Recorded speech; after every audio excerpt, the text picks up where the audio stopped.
So அந்த மாதிரி இந்த இடத்துல வந்து இந்த போட்டி எதுக்கு நடக்குது தெரியுமா உங்களுக்கு? யாருக்கா தெரியுமா? கொஞ்சம் யாராவது அட்ரஸ் பண்ணுங்க. இதுக்கு முன்னாடி யாரா லாஸ்ட் இயர் அவல் வீடு சமையல் போட்டியில் வந்து கலந்துருக்கீங்க? ஒன்று.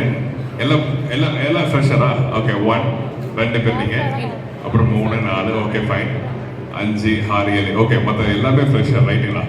ஸோ வெரி குட், ரொம்ப சந்தோஷமான விஷயம். நல்லா ரீச் ஆகிருக்கு மக்கள்கிட்ட, ரொம்ப சந்தோஷமா இருக்கு. ஸோ என்ன காரணம்? யார்கிட்ட கொடுத்தீங்களா மைக்கு?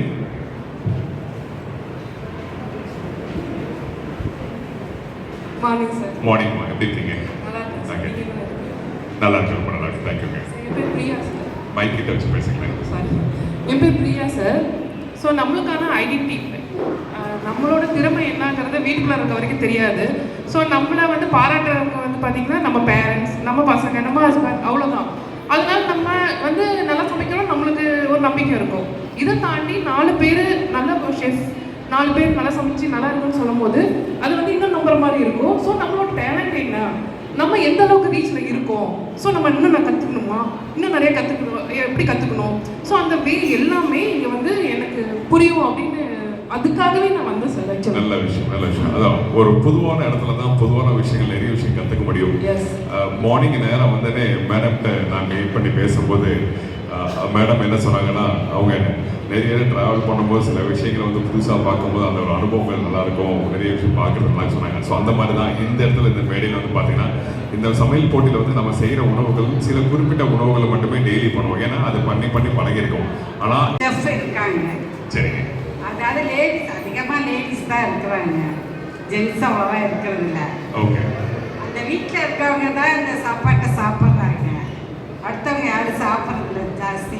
யாரும் யார் வீட்டுக்கும் போகிறதில்ல, வரல ஜாஸ்தி. இந்த வெளிப்பழக்கங்கள் இல்லை, வீட்டிலே தான் இருக்கிறாங்க. அதனால் இந்த திறமையை வந்து இந்த சமையல் திறமையை வெளியில் கொண்டுட்டு வரணும்னா இந்த மாதிரியான ஒரு ப்ரோக்ராம் தான் நடத்தினா தான் அது வந்து வீட்டில் இருக்க பெண்களோட திறமை வெளியே வரும், எல்லாத்துக்கும் தெரிய வரும். இல்லை நீங்கள் ஒளிபரப்பு செய்வீங்க, டெலிகாஸ்ட் செய்வீங்க, யூடியூப், ஃபேஸ்புக்கு, இன்ஸ்டாகிராம் எல்லாத்துலேயும் நீங்கள் ஒளிபரப்பு செய்வீங்க. அப்போ வந்து எங்களை பற்றி வெளி உலகத்துக்கு இது வந்து தெரிய வரும், எங்களை பற்றி. அது நான் வந்து கொஞ்சம் திருப்தியாக, எனக்கு வந்து என்னோட திறமை வெளியே வந்திருக்கு அப்படிங்கிறது எனக்கு திருப்தியாக இருக்கும்.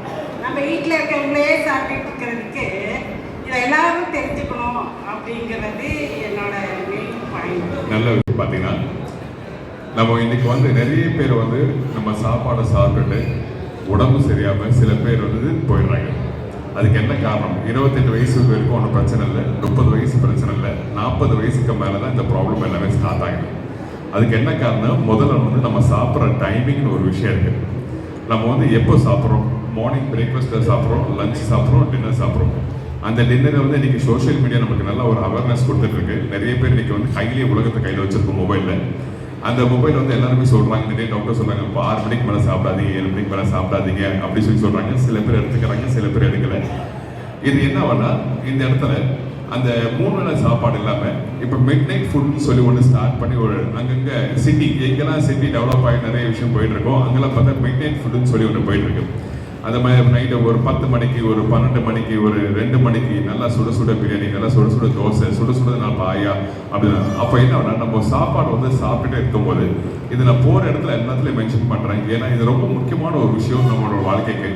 ஏன் கேட்டீங்கன்னா, நம்ம அந்த சாப்பாடு நம்ம சாப்பிடும் போது என்ன ஆகுனா நம்ம வயிறுக்கு வந்து தேவையான ரெஸ்ட் நம்ம கொடுக்கறதே இல்லை.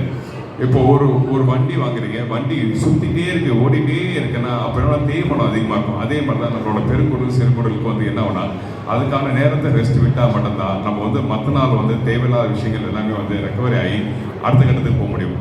ஸோ அதனால் இந்த உணவு கரெக்ட் டைமில் எடுக்கணும். 2வது விஷயம் பார்த்தீங்கன்னா, எனக்கு எல்லாரும் வந்து ஹாஸ்பிட்டல் சொல்லி எல்லாம் போயிட்டு இருக்கோம். அதுக்கு என்ன காரணம்னா, எனக்கு தலைவலி நம்ம ஹாஸ்பிட்டல் தான் போகிறோம், ஜுரம்னாவே தலைவலி போகிறோம். இல்லை எனக்கு வந்து எனக்கு தனி தக்கம் இல்லை, ரொம்ப ட்ரையாக இருக்குது, அதுக்கு நம்ம ஒன்று வாங்க ட்ரிங்க் சாப்பிட போகிறோம். அந்த மாதிரி இடத்துல நல்லா சுரக்காய் சாப்பிட்டா நம்மளுக்கு எல்லாம் நீர் சத்து அதிகமாக இருக்கும். மிளகு சாப்பிட்டா நம்மளுக்கு எல்லாம் கிடைக்கும். சீரகம் சாப்பிட்டா நம்ம ஒரு குருமாலை யாருக்காவது தெரியுமா? சோம்பு ஏன் சேர்க்கணும் தெரியுமா? நல்லா வாசம் ரைட்டா, சீரகம் ரைட். ஏன் சீரகம் போடுறாங்க? ஏன் சீரகத்துக்காக சோம்பு செய்யறாங்க? அதுக்கு ஆப்போசிட் பொருள் என்னதுமா?